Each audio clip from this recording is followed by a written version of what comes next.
Ben çocuğumun evde bakımını istiyorum. Çocuğum 6 yaşında.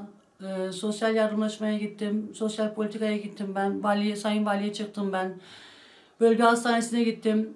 Diyarbakır'a bile başvuru yaptık biz. Evde bakımını alamıyoruz. Çocuğum otizm, serebral palsi hastası, epilepsi hastası. Gözlerini kaybetmişti. Geçen sene biz onu götürdük, İstanbul'a ameliyat ettirdik.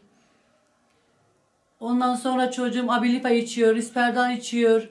Özel mamayla besleniyor ek olarak. Benim başvuru yapmadığımız bir yer kalmadı. Çocuğumun evde hakkını istiyorum ben. Hakkını versinler çocuğumun. Yatalak olsaydı mı verecekler ona? Sakinleşmiyor. Günde 8 tane sakinleştirici veriyorum ona. Yani bu kadar insan duyarsız olur mu? Bölge hastanesine gidiyorum. Nöroloji diyor ki psikiyatri versin. Psikiyatriye gidiyorum, nöroloji versin diyor. Evde bakımını versin diyor. Nereye gideceğimizi bilmiyoruz. Hani en son çaremiz bu kaldı. Sesimizi duyurmak istiyoruz.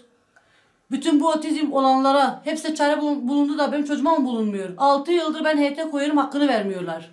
Hiçbir şekilde hakkını istiyorum ben devletten. 6 yıldır heyete koyuyorum onu ben. %62 rapor verdiler ona.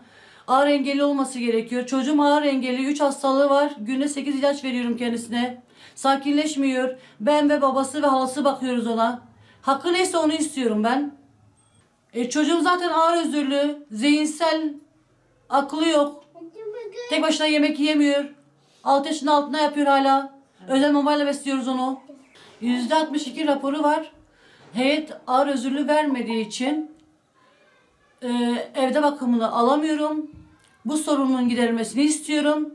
Rica ediyorum, sesimi ve tüm duyanlardan yardım istiyorum. Ne olursunuz çocuğum için yardım edin. Evde hakkı neyse evde bakımını versinler ona.